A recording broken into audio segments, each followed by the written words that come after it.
Hello and welcome to the Smart Drive podcast, where driving education meets real talk. My name's Simon Horton. I'm a driving enthusiast and EV enthusiast with a bit of advanced driving on the side, and today I am fully fit. Ashley. My name's Ashley Neal, and I'm a really old 51-year-old who has just done the London Marathon and can't walk properly. That's where I'm at this week. Oh, marathon. This thought you'd done a bit of jogging around the park. I thought that was... Oh, I wish it was jogging, to be honest, mate. But yeah, we did it. I got round. A fair bit of pride with it, if I was honest, Simon. Deserved pride, I think. A man. Say again, I missed that. Sorry, mate. Said deserved pride, I would say. Oh, thank you. I wasn't even asking that for a second time. I honestly I didn't quite catch you there. What was that, did you say, Simon? We're not doing it again. Sorry. No, I'm not doing it again. It wasn't meant the first time, to be honest. Very proud. I'm proud of Liz. Liz helped me through it. If I was honest, Simon, I had a really sore, I've still got really sore Achilles. Sort of goes back to my footballing days. I've got sort of like, I'm quite a big guy with tiny little wrists and ankles. And it was probably just a little bit too much at my age, even with the length of time that we did training. Probably didn't still build up my muscle power and bulk and stamina quite well enough. So I struggled from halfway from Tower Bridge, which is about 13 miles. I really struggled. I took a walk for about 6 or 7 miles, getting on for maybe an hour and a half.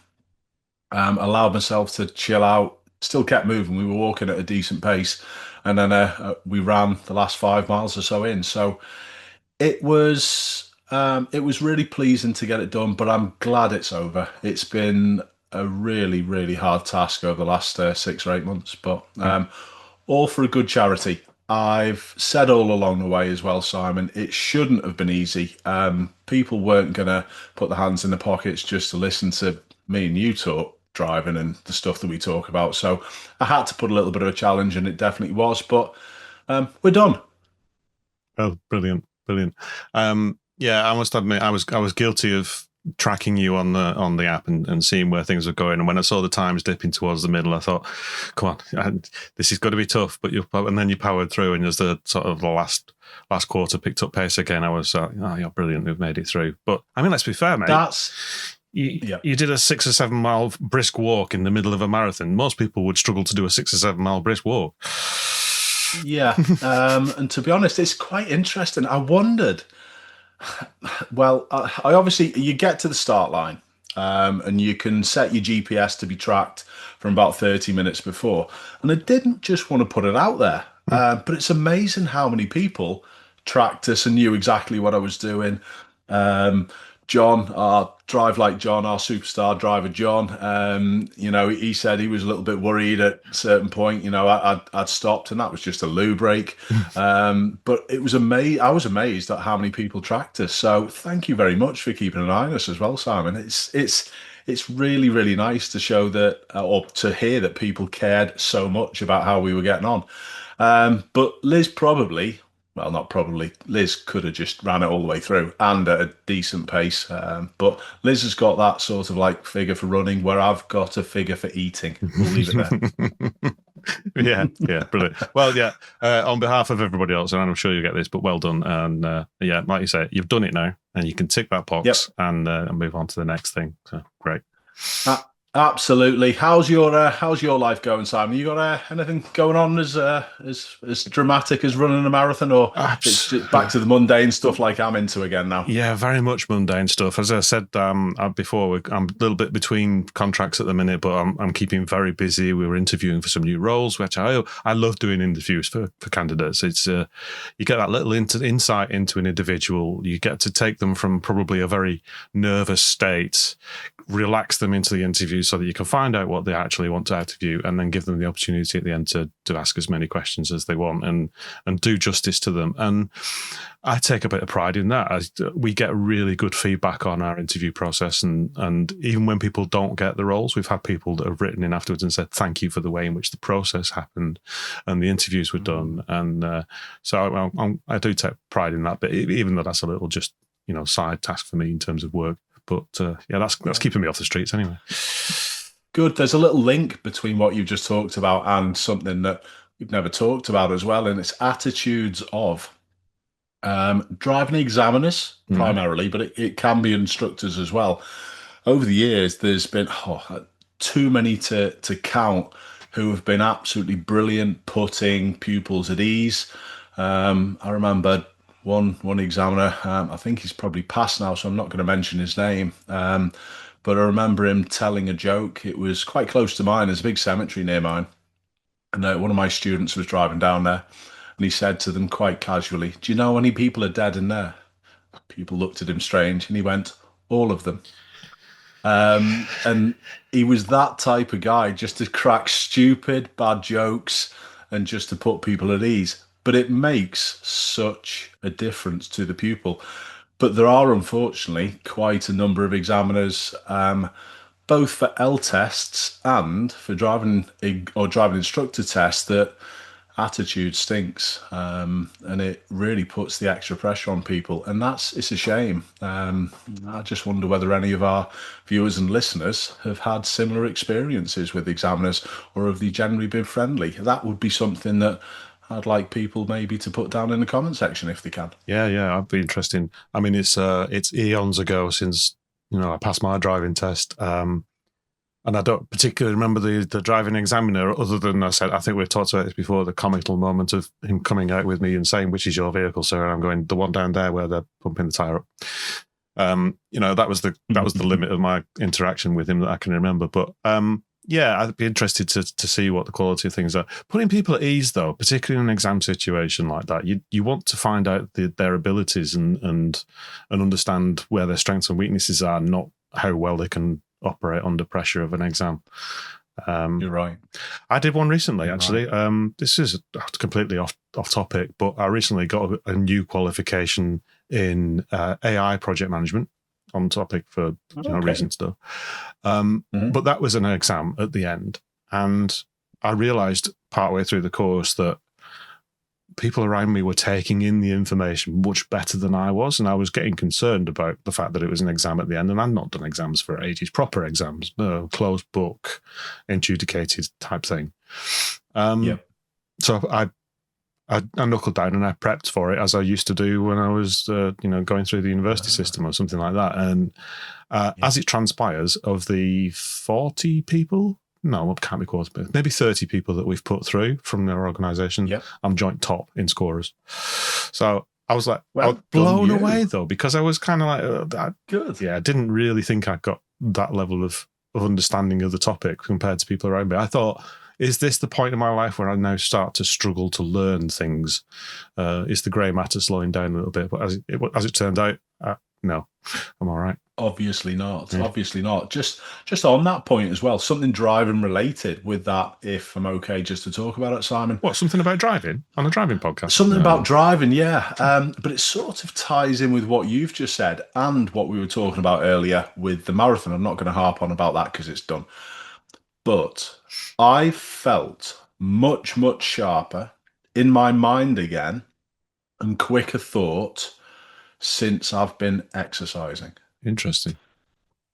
That is something, well, there's a saying, isn't there? Healthy body, healthy mind. I just wonder whether, again, that could be something maybe we delve into with our viewers. If anyone's got any comments or any questions about that, or any information, how they find, I suppose the classic is driving when tired and driving when drunk or under the influence. Yeah. That's sort of like the opposite thing, but I've felt much, much livelier and sharper throughout my days since I've been exercising. Mm-hmm. So, that's something that's obviously high in my sort of like list of priorities and road safety. Have you found that at all, Simon, that, as we get older, it's harder to keep fit? And then do you think that maybe affects our concentration and certain things while we are driving? I'm not the one best place to talk about keeping fit, because it's not something I've ever really challenged myself with, to my shame, to be honest. But I tell you what I do relate to. When you're doing a long distance drive, and I used to do Yes. quite a lot when I was on my own and going out and touring around the country. The difference between stopping when you're getting tired and having a nap versus stopping when you're a bit tired and going for a short walk is significant. You feel more invigorated and rejuvenated by taking the walk in the fresh air than you do from taking a nap. I do, anyway. So that's an interesting point. That's what I used to do. I always used to find, a couple of key service stations where you could get out and have a walk around rather than just strolling up and down a boring car park. Yeah, and that's probably where we benefit from having our doggies, because when we're out on the roads, we've generally got our dogs with us. Well, if you're probably going out with Carla and you're going out with Athos, that will probably be a go-to, that you're going to stop off and you're going to often take Athos for a 10, 15-minute walk around to do what he needs to do. Yeah. And we've found that as well. Interesting. So yeah, that's kind of where we're at, really. In other words, it's other things keeping me a bit busy. Did a bit of model railing with the father-in-law on Saturday, so I've got him going now with his Engage layout. So he's on his own now. He's got a plan. He's got the materials to get going. So we'll see what he does with that. So that's quite interesting to do a little bit of that. But that could turn into a very expensive hobby. I hope he doesn't go mad. Absolutely. If you do things properly, it does tend to end up quite expensive. Absolutely. Yeah. I've had a couple of little problems fitting or getting my dual controls fitted in the Volvo. They're still not in. It's dragging on as well. I tried to get a specialist over in Leeds to go and have a little look at it, probably a couple of weeks back. Wouldn't touch it. I've got in touch with He-Man down in Southampton, the main manufacturer of dual controls in the UK. They said that they were going to get one of their design team to get back in touch, and they haven't. So at the moment, I'm in limbo and may very well have a car that I can't get dual controls stuck in. I'm sure I will, but I'm still having issues with it, Simon. I just haven't had the time over the last few weeks to then go, right, this needs sorting. But it's still the dragging problem? I got told, I can't remember whether we've discussed this already. If I have, please just remind me. But yeah, there's when I purchased the car, Volvo said that it's no problem fitting duals. There's nothing behind the passenger footwell, and there's an ECU. Right. It's got a plastic mounting plate over the top that wouldn't be sufficient enough to mount a set of dual controls to. Apparently, there's mounting places over the top of the ECU where the dual controls could go over, but they're unsure about underneath because it's going to be full of electrics, brake lines, hydraulics, and all the pipes. I think it just needs sticking up on a ramp, taking the under trays off, and really having a look at where it can be situated. Right. I'm sure there's someone who's going to be able to do it. But like I said, I haven't just got that far. At the moment, I've got no learners, so it's still usable. I'm still working. I'm still doing the normal stuff. A majority of my stuff is done, conducted in other people's car. I just meet up with them, do the training in their car, and just use mine to ferry me to and fro at the minute. So it's not so bad, but it is still a problem I haven't got sorted. Sounds like a solvable problem, but yeah, you're right. It's going to be time. So obviously there's many people who are driving instructors who watching and listening as well, Simon. So I wonder whether there's anyone about who has had a similar sort of problem. Maybe they've had to get customized dual controls from He-Man, or whether there's any easy solution that they've found. Did they just take it to a garage and let the garage have a look? I haven't even tried that yet, but if anyone can give us a little bit of advice, that would be much appreciated. Yeah. Nice. Randomly on our list of topics, I got dual controls written down, but I don't think it was to do with that. I think there was a question bubbling around in my mind about how dual controls work with EVs and regenerative braking, but I honestly can't remember what the full gist of my topic was. So we'll call that one. Yeah, I think we sort of glossed over. I think we mentioned it on one. I don't know. Again, it would be interesting. I know there's a few people teaching out there in Tesla Model 3s. I know there is. There was a lad in Merseyside who had one. I think there was one of my viewers. Was it Bob?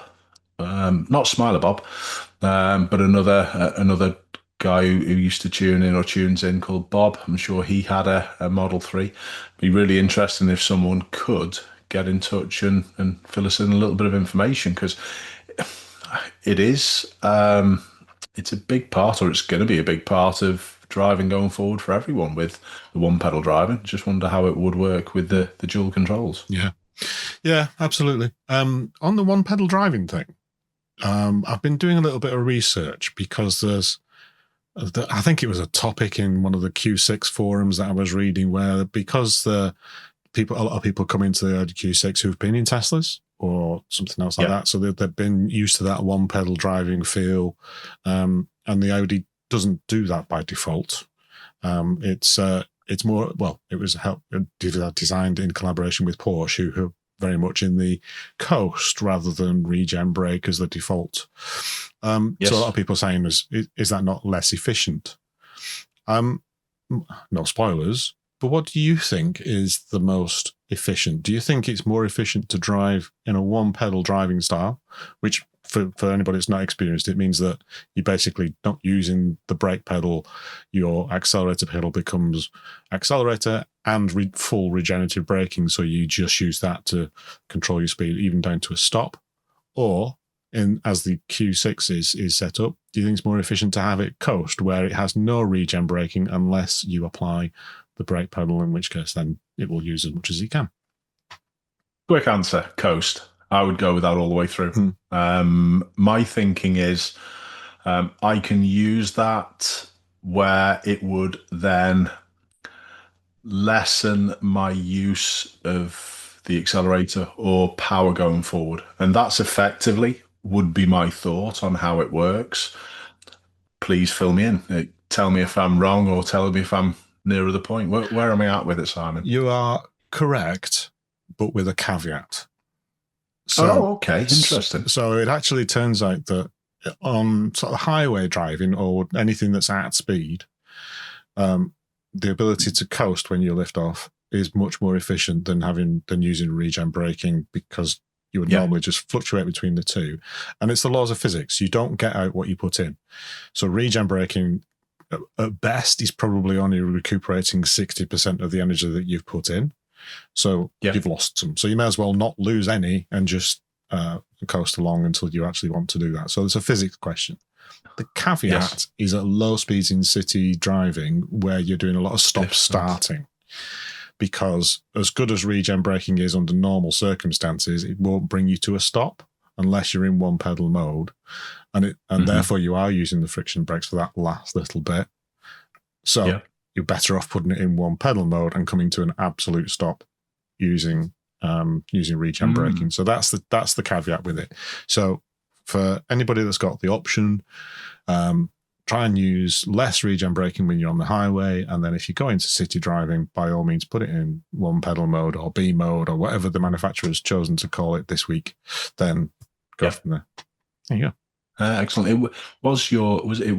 Sorry, I drive that many cars, Simon. It was your Q6 that tweaks and changes depending on what it sees, or was that your Kia? They both did it, but the Q6. They both did it. Yeah, the Q6 is more advanced. So that's using the radar on the front. So it will regen and apply more regen if you're coming up behind somebody. It's also using the sat nav. So if you are coming up to a junction where it's telling you to turn, it will give you more regen to bring the speed down that way. Similarly, it will give you more regen coming up to changes of speed limits. So a lot of the time, if you're barreling along at 60 miles an hour and you're coming to a 30 zone, when you lift off, it will give you the right amount of regen to just arrive at 30-ish. So that's pretty good. That BMW i5 M60 that I borrowed, the estate, that was very good in that manner and that purpose as well. It was really clever in how it used it, because I drove that for quite a while over a period of a few days. I really appreciated the technology behind that as well. Things have really moved on in that manner, and it does help. Does it dilute our skills still even further though, Simon? Are we going to get to a point where people are going to struggle just in sort of like the bog standard basic things. Not sure. Well, yeah, I mean, the skills move with the vehicles, don't they? So this is coming back to whatever you're learning, that's where your skill level comes from. So this comes down, do we still want people to learn in manuals so they learn how to do the car control with clutch and gear stick? Or is that now becoming a bit of a historical thing and move away from that? I was thinking about this the other day. So what is the skills that we no longer use? Now, we touched on this very briefly when I was driving your Focus, because there was one downhill section when I did a heel and toe. Yep. Heel and toe down change. And we sort of touched on it very briefly. But for me, that was intuitive to do that, even though I hadn't driven a manual for such a long time, because I grew up driving manuals where you did get a more smoother experience and you did get a better driving experience if you were rev matching yourself rather than the ECU doing it. And that was all it was about. For anybody that doesn't know, do you want to describe heel and toe? Just want to have a drink. Of course. When you're slowing down, using the brake pedal, as soon as you go for the clutch pedal, your engine revs effectively drop to idle. But the next gear that you wish to use, the engine speed will be higher than that. So effectively what you've got to do is use a little bit of brake, and generally you have a little blip, a little twist of your ankle across, just to get the revs back up to match the following gear. I hope I've explained that pretty well. What do you think, Simon? Did that sort of work okay? Yeah, it makes sense to me. And that's the reason they call it heel and toe, because you tend to move your foot around a little bit on the brake more towards your heel and use your toe or the side of your foot just to apply a bit of throttle. Excuse me a second. I've just made a hand gesture and I've put my my camera onto tracking. I'm just going to turn that off a second just because it will be moving around with me. No, it stopped moving. Apologies. It's one of those clever ones that you do something with your hands and then it goes into a different mode. So apologies for that for a second. Sorry for the interruption. When you said I've just done a hand gesture, I thought, what have I missed? The other thing I was thinking about, go on. So we talked about heel and toe. Double-declutching. I don't know if you've ever had a car or a vehicle where you've had to do double-declutching. Nope.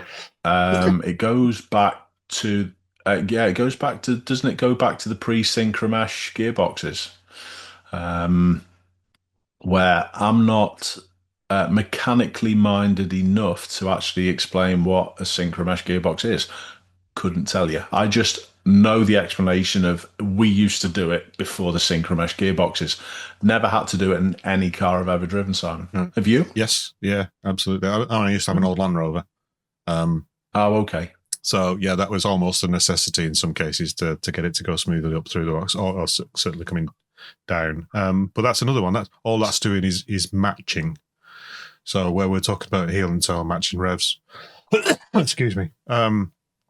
Double declutching is in between your gear change. If you're going from second to third, as you come out of second into the neutral position, you'll lift the clutch up, give it some revs, and that matches the gear that you're going into so that the gears mesh together correctly at the correct speeds. Yeah. And that's where the synchro mesh did away from that, because it had helical gears and they actually join together regardless of the speed so that they will slip in together. There you go. You learn something new every day. Superb. Thank you, Simon. Yeah. It used to be quite common. And so when I passed my test, 1989. So my mum's Mark 1 Fiesta was one of those ones where it had synchromesh, but not on first gear. So if you were going into first, you were either double declutching, which is probably unnecessary, or you were coming to a complete stop. You couldn't get it in first gear unless you were doing that. So, right. And people will be looking at us or listening to us and thinking, what are these two going on about? Dinosaurs. But they're the things that are, these are the sort of skills that are no longer required. Are they? Is that a bad thing? I'm not sure it is a bad thing, but they are no longer required. No, that's right. Should we talk about chokes while we're on there as well, Simon? Yeah. the manual chokes. Yeah. Remember them as well. And I'm sure the majority of our listeners and viewers know what the manual choke is about, but I'm sure there's some people out there who don't. And effectively, it was just a little lever, a little pull, really, wasn't it, Simon? That you used to pull out the dashboard just to increase the fuel into the engine prior to starting and help the car warm up. But we've got these startup sequences in most modern cars, not in electric cars, but in most internal combustion engine cars, where nowadays they go through a little warm up cycle prior to moving, or you should wait for the warm up cycle to finish before you move off. And it was quite. I always remember the mum pulling. I think was it a Mark One Fiesta? Don't know. Did my mum have a Mark One Fiesta? I think one with a choke on it. That's the last one I remember. Don't know. A few years ago, that, Simon. Yeah, I had to go through a very particular sequence in our Westfield. So that was 3.5 litre V8 from a Rover SD1, but not with SU carbs on it. They'd all been taken off, and it was an Edelbrock Performer quad downdraft carburetor. And the startup procedure for that was probably half the choke that you would expect, a couple of decent prods on the accelerator to give it some pre-fuel into the throttle bodies themselves, and then you could give it a crank and give it a tickle and a pray, and most of the time it would start. That was a cold start process for the Westfield. Yeah. You did in the older cars that we probably grew up with. You sort of like, they had their own personalities that you had to learn to get them to start. Would you say that's the case with some of your old cars as well, Simon? Oh, definitely. Yeah, there was always a trick to doing something. Trick. Yeah. Yeah, absolutely. They were the good old days, not like getting in them nowadays and it's already nice and warm and defrosted because you've set it from your app. Yeah, we've come on a fair bit, haven't we, from our day, Simon? Yeah. But luckily, you can't do stupid things with the new cars. Like my Audi turns off if I get out of the driver's seat, so it literally shuts off. But I did manage to crash my Land Rover once when I wasn't even in it. Please explain. I will explain. It's one of those stories you look at and go, why the hell did I do that? I was on an old railway line, and me being a photographer wanted to take a photograph of my Land Rover while it was moving, just because why not? So with such a short first gear, you were able to put it in gear, set off, get out of the car, and it would trundle along at 1 or 2 miles an hour in first gear until something got in its way. So it was doing that down the old railway line, and I was getting my photographs, and I was like, oh, this is really good. And then it went through a puddle, and one of the front wheels must have hit a brick or a rock in the puddle, which turned the steering a few degrees off, and it then decided it was then going off to the side of the railway line and into the hedge at the side of the railway line. And I couldn't get in it because the passenger door was locked, because I'm an idiot, and the canvas back was all fastened down. So I had to stand and wait for it to come to a stop when nature took its course, and a sizable tree stopped it. Came to no damage, reversed it back out. Happy as Larry. Oh, good. But yeah, chagrin. That's it. That is a story. Just on something that's just popped into my mind. It's been in the news over the last week or so. It's quite a serious one, this as well. An ex-footballer, a goalkeeper, Alex Manninger, Arsenal goalkeeper, who was at Liverpool for a little bit as well. He lost his life in a car accident, and I don't think it was released a lot in the press. They didn't make a big deal of it. I would not like to make a big deal, but I would like to just let people know that I think he died on a level crossing going across, and I think his car was struck by a train. I don't know the details for certain. It's not been something I've told. I think I read it somewhere, but I'd just like to, again, just warn people of driving across level crossings when they shouldn't do. It's absolutely lethal.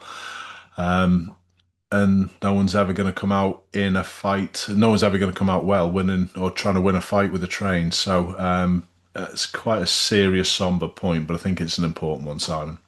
Yeah, and thankfully there is a distinct reduction in those number of those instances as they roll out the fully automated systems across all of them.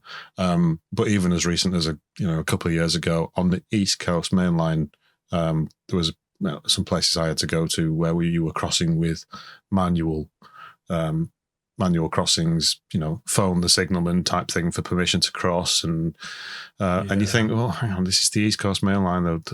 You've got 14 coaches traveling at 125 miles an hour, and I'm having to rely on a phone call to see if I've got permission to cross. I think that's quite scary sometimes. But the thing is, I would say a majority of people wouldn't have been in that situation. And I can honestly say, Simon, I've never had to do that. I've never had to call someone up to ask permission. That is something that I'm going to go and find and going to go and cover for certain, because that's an important one, that as well. I'm glad you brought that up. Yeah, we'll have to go and find some old railway level crossings somewhere.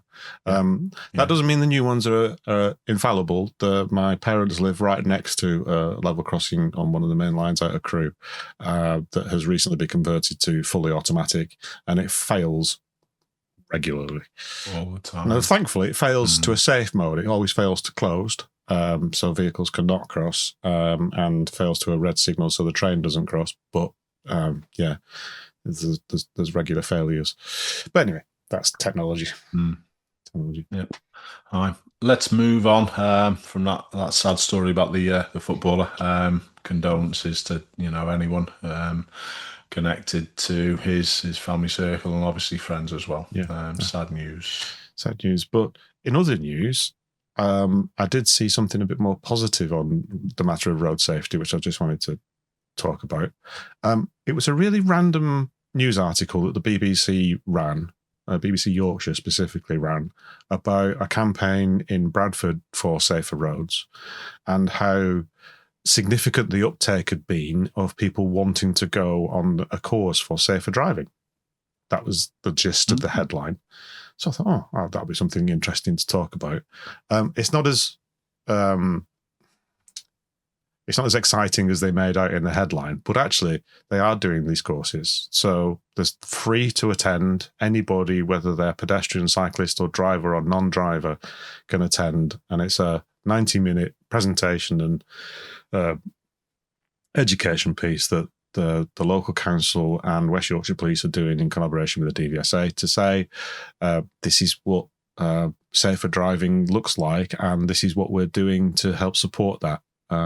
And they were claiming good uptake. It's still only going to be a few hundred people that have attended the course over the year, drop in the ocean compared to everybody. But I thought that was quite an interesting one. That's one of the things that they were offering. They're trying to do. Yeah.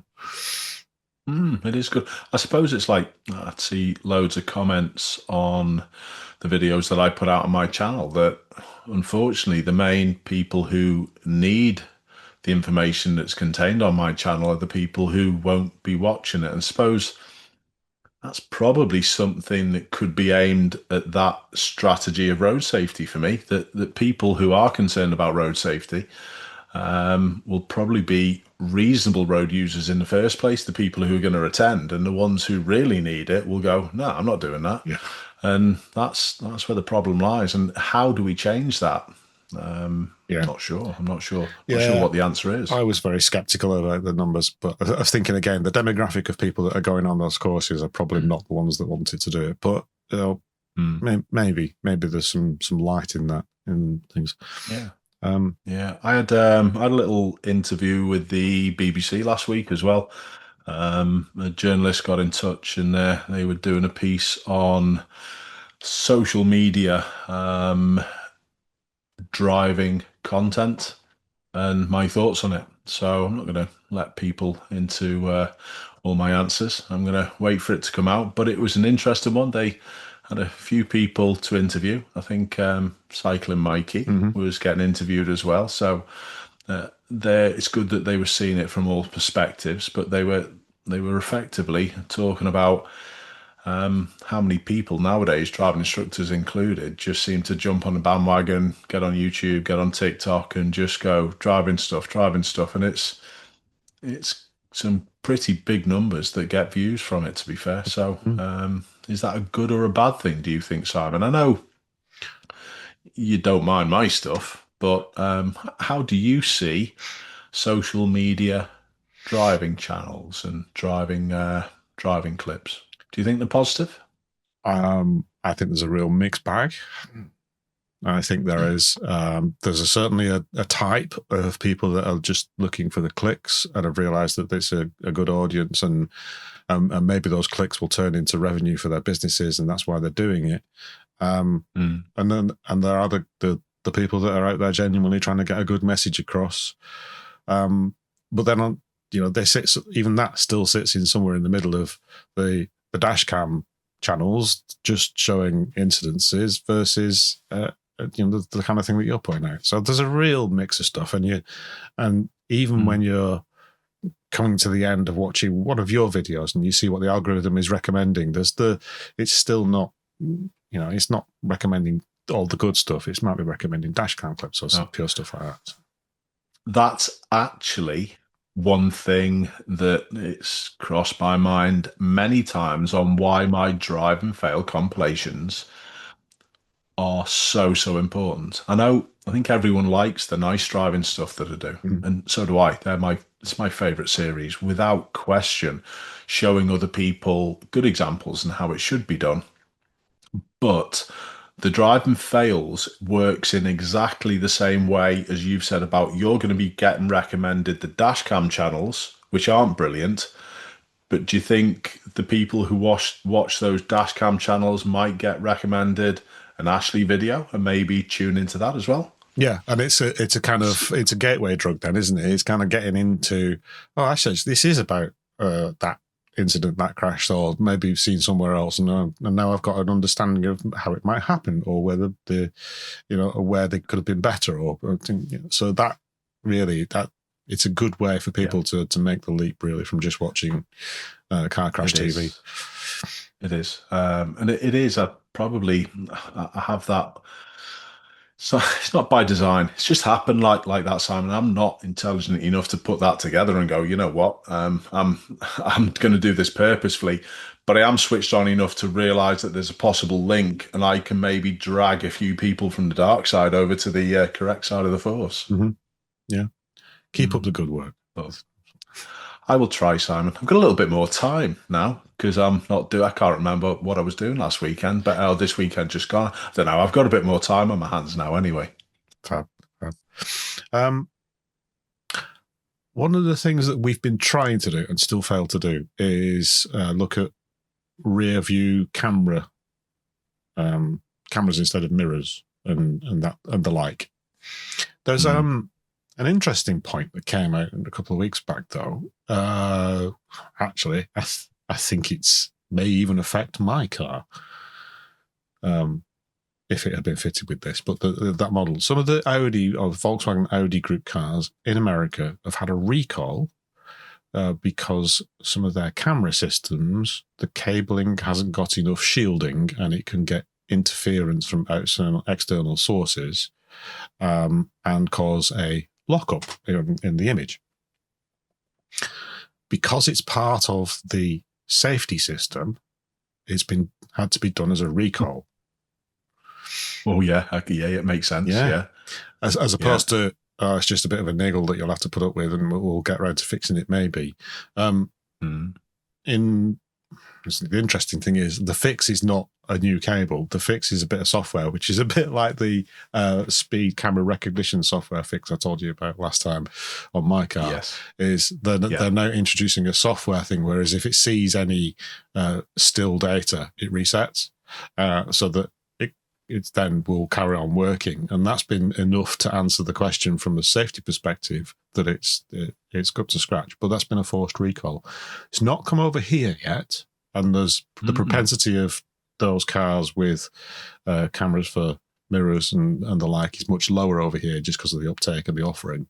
But it's likely to arrive at this point. But I don't know whether it will be a recall or whether it will just be a safety notification or just we'll fix it when we can, because the regulations are different, clearly. Yeah. But I thought that was quite an interesting one that they've deemed it a safety recall. Yeah, that lorry is still 100 yards away from me. Here comes a red light.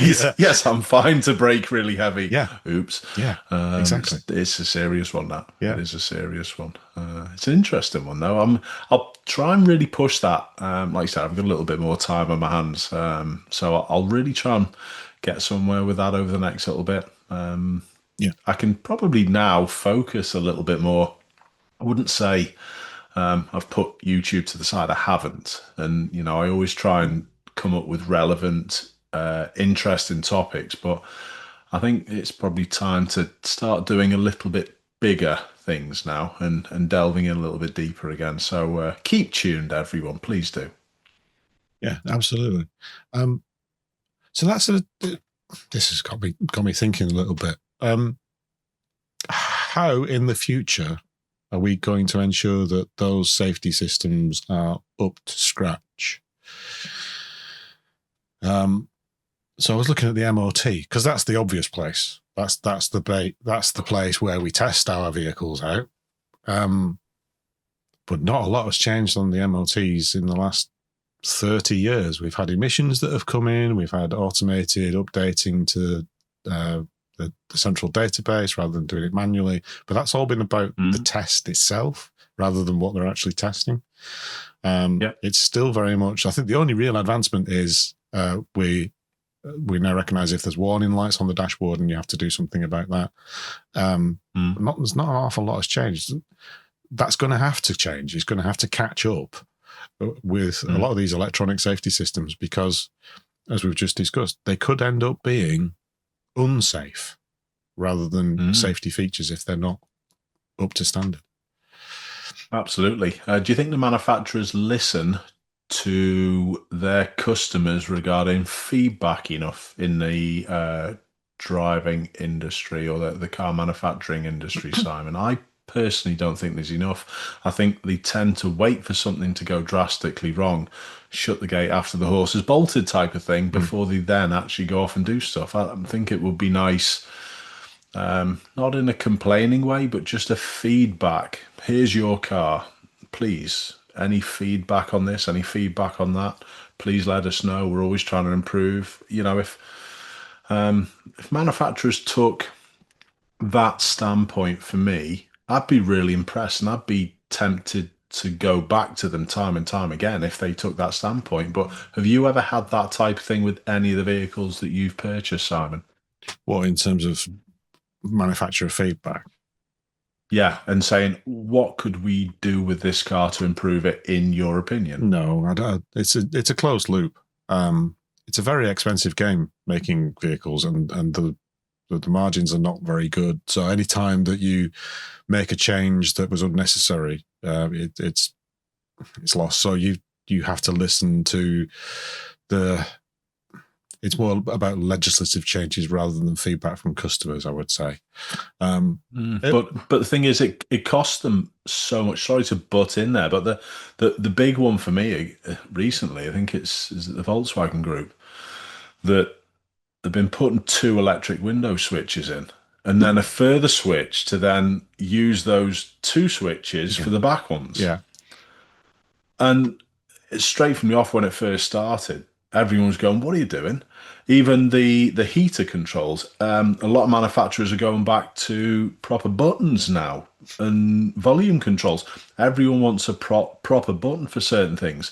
Now, if they're just taking a little bit of that feedback for a little bit, I'm sure we wouldn't be probably 6 or 8 years, maybe 10 years further down the line before they finally listen to us. Yeah, it's true. No. So it's taken a long time for them to get the message. And again, the legislative side of things is, it'd be interesting if they actually logged how many people get in the car and turn off lane keep assist and turn off the speed limit warning, all of those things that have been introduced that we find not just annoying, they're actually getting in the way of safer driving in some respects. They are. So, But it is that balance. And we're expecting, I think, Simon, everyone to be operating a vehicle like you and I would. We don't need lane keep assist because we pay attention and we know how to position our vehicle. We don't need the speed limit warnings because we're aware of the speed that we're traveling at and we're aware of speed limits. So we could turn them off just like that and then it wouldn't make a difference. But then the person on a motorway, and I'm looking at this from the other side of the coin from maybe the manufacturers and the safety standpoint as well, that person on the motorway texting, one hand on the wheel, not paying attention, drifts off. That system has suddenly saved a catastrophic incident. So there's always a balance to it, isn't there? Yeah. Yeah. Some of them are annoying and some of them are very good. If I go into the menu on the Audi of the number of things that you could turn off or even assign shortcuts to turn off. So speed limit warning is one of them, but equally I could turn off the rear collision warning. I sent you a clip the other day of where I experienced the rear collision warning going off on the Audi. But thankfully, it wasn't at motorway speeds. I haven't seen it yet. I'm sorry, I haven't even looked at it. It is on my unread emails. I haven't done it yet. Right. Thankfully, it wasn't at motorway speeds, and it didn't result in any sort of collision. But it was interesting to see that feature, rather unintuitive, not unintrusively, rather, just kicked in and went, all right, so that's what that feels like, and that's what that sounds like, and experience that. Yeah. And I'm grateful for it. Yeah. Yeah. I'm less grateful for it when I'm trying to reverse into a parking space at the local motorway services where there's a slip road behind me and it won't let me because it keeps thinking I've got cross traffic that's going to crash into me. Yeah. That's Volvo less does useful. the same. Yeah. My Volvo does the same. I was reversing up the path the other day with the dogs in, and it just jumped on the brakes. That was nowhere near anything, and the poor dogs went, "Whoa!" Oh, okay. Anyway, but I suppose I think that's really the summary there. That we, those systems are needed for the silly people, the stupid people. Oh, well, not stupid. The poor drivers, the poor road users, and it's those people who are more likely to have the collisions. So I suppose the effectiveness of these systems has to be beneficial. Yeah. I suppose so. But I don't like them. I must admit, it's quite easy in a Volvo to turn those two horrible things off, the speed limit warning and the lane keep assist. Generally don't take the lane keep assist off or turn it off. I found it to be quite quiet in the background. There's a little force feedback with the steering wheel, but not much. You can quite easily just push it through it. It's not as sort of like interfering as I've had with other vehicles. I was going to say, is that not the way that things have advanced? Because that used to be the first button you pressed in the Golf, wasn't it? Turn that off. Yep. Yeah. Without question. Yeah. And in the end, I coded that out so it wasn't on when I restarted the car. That would be a nice feature in all cars as well, that you choose its settings, and when the car turns off, it goes back to those same settings. I wish manufacturers would do that. I wish there was an option for that in all cars, because we tend to drive in those same settings most of the time, and then it's a faff when you get in the car to change all these things. Yes, I understand that people are, they've got to be encouraged to use a lane keep assist and speed warnings for the safety side of things, but I think that should maybe be a little option. I can't see it happening because it takes away from what we've just talked about the silly people who need those systems. Yeah, and it's actually deeper than that. It's in the homologation from a safety point of view. So that vehicle is homologated to have those features enabled. And in turning it off yourself, you're making a conscious decision to turn it off. Therefore, the manufacturer is no longer obligated to honour that from a safety perspective. It's actually even the same things with driving modes like the dynamic and the economy and normal modes. The efficiency ratings of the vehicles and the CO2 ratings will have been measured in whichever mode you turn it on in. That's the one that they've registered it as. And you quite often get asked that question in the EV forums as to, well, why can't I have it all in eco mode all the time? Because I want to drive eco. Well, that's because it was not registered like that. It was tested in normal mode, so it has to be in normal mode when you turn it on for the first time. I still don't think it should be, because it's absolutely irrelevant what it was tested in. It's what we operate it in, and why do we need to press a button?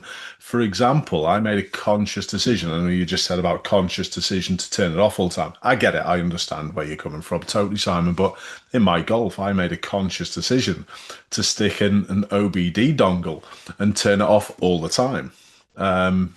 Why can't I do that? Is that then... should there be sort of like a time limit to the next time you drive the car? Because I was quite happily making that decision quite early on to then say in the future, I know it's done. And I know it's, always going to revert back to the settings that I would like to drive it in. Can't that still be a thing? I don't know. It's an interesting little question. Someone with a little bit more legal knowledge than me could probably answer. Could you answer that, Simon? Or is it a little complicated one? I think it's... is it complicated? All right, let's reflect the question back at you. When you disposed of the Golf, did you change it back? No. So the next person who owns that vehicle thinks that it is has got lane keep assist. It hasn't unless they turn it on. Volkswagen will reset it, though. They'll just totally redo everything. Yeah. But yeah, I get where you're coming from. And that's a good, valid point. Absolutely.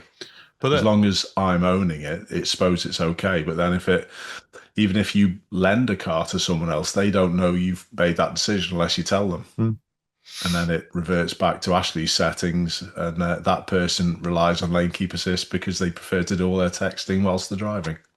But this all stems from the same question, and apologies, this may turn into a longer conversation we come back to, but one of the things that I really reflect on is the right to repair and the right to do things like that. So changing a setting is fine, but more and more we're finding that manufacturers are producing vehicles where it's harder and harder for you as the owner, consumer of that vehicle to be able to work on it yourself and repair it yourself, or even change a flipping bulb yourself. Yeah. I remember the first car I had, was it the Merc? Must have been the Merc, a 2011 Merc, where I had a problem with one of the headlights, and I got the instruction manual out and it said "See dealer." There was no instruction on how to change a headlight bulb in that car. You had to take it to a dealer to get it changed, and that's bizarre. And that's just been propagating throughout the industry, and it really frustrates me that that's the case now. That even the slightest little thing, you haven't got the right to repair because they've made that obsolete, and it's not. I suppose at some point it was probably a bit of a money making thing for the dealers to say, right, you must come and do it here, but. I don't think it is. I think it's just making it easier to manufacture. They don't have to build in the ability to repair it yourself or work on it yourself. True, that's a point that I hadn't consciously thought about. But yeah, totally agree. I watch a lot of Matt Armstrong stuff and his rebuild. He's come into problem after problem after problem. There's a big one at the moment. He's rebuilding a Bugatti, and they've refused to help. But it looks as though he's getting it done. But it's interesting to see him work through those problems, and they're taking that ability away. They just want it all in house. Does that affect residual prices as well? And does that protect the brand a certain amount? I suspect it does on the higher end stuff as well, Simon, doesn't it? Yeah, absolutely. I'm not surprised Matt's having a struggle with the Bugatti, because I remember watching the process you have to go through to change the oil on the Veyron. It's a half-day job, just because you've got to remove all sorts just to get at the under tray, and yeah, I mean, I know it's a complicated beast, but they've definitely not built ease into the way that you can maintain that thing. No, that's the Veyron, his Veyron that he's got. He's built. He's got a Veyron now that he's. I think it was a repossessed finance one. There's not loads wrong with it. but there was a little fix on something. I saw that it was a little fuse that effectively had blown and would stop it working. So he fixed a £1 million hypercar with a probably a 20p fuse from Halfords. He's not totally done it yet, but it's interesting. That's an area of my knowledge that I don't know loads about. I'm terrible mechanically. Don't ever ask me to fix your car because I just couldn't. I'm that person to go and give it to someone else and just let them sort it. But we should do something. We should go and see if we can rescue a vehicle and bring it home and test ourselves, because I'm not mechanically minded per se, but I can wield a spanner quite well. I've done engine changes and gearbox changes on various things, and so I think I know my way around. But at what era does that stop being useful knowledge? Yeah, absolutely. Yeah, absolutely. So many settings I couldn't imagine with adaptive suspension now, even changing a shock and spring.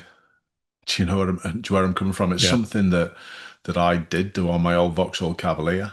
All right, I think I've said this before. I cut the springs off with an angle grinder because it didn't have spring clamps. But you then go into the electronics of the adaptive suspension and stuff like that, and it's just a whole different level of complication that I wouldn't even dare. I wouldn't even dare take the blasted wheel off me. Yeah.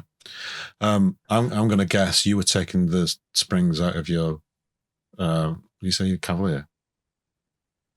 You were putting lowering springs on, weren't you? In one. Absolutely, yeah. Absolutely. Yeah. You're so max power. No, absolutely. What a magazine that was as well, by the way. I used to love Max Power. Never had anything cool enough to be anywhere near that magazine. But interestingly, you don't see loads of people modifying cars that much nowadays. I think, I don't know whether it's just my area of Liverpool that that's probably fell away a fair bit. Do you see much modded stuff around your way anymore, Simon? No, I mean you'll get the decatted no back box diesels where they're chucking smoke out the back and they've got the ECU tune, but it all comes back to that fact. In that peak era, in that max power area, which was what, mid 90s to the 2000s, that was in the area where there was the culture of being able to modify your vehicles, and the ability to modify your vehicles was there. There was nothing really complicated. Yeah, there was ECUs, but you could get around them. But that whole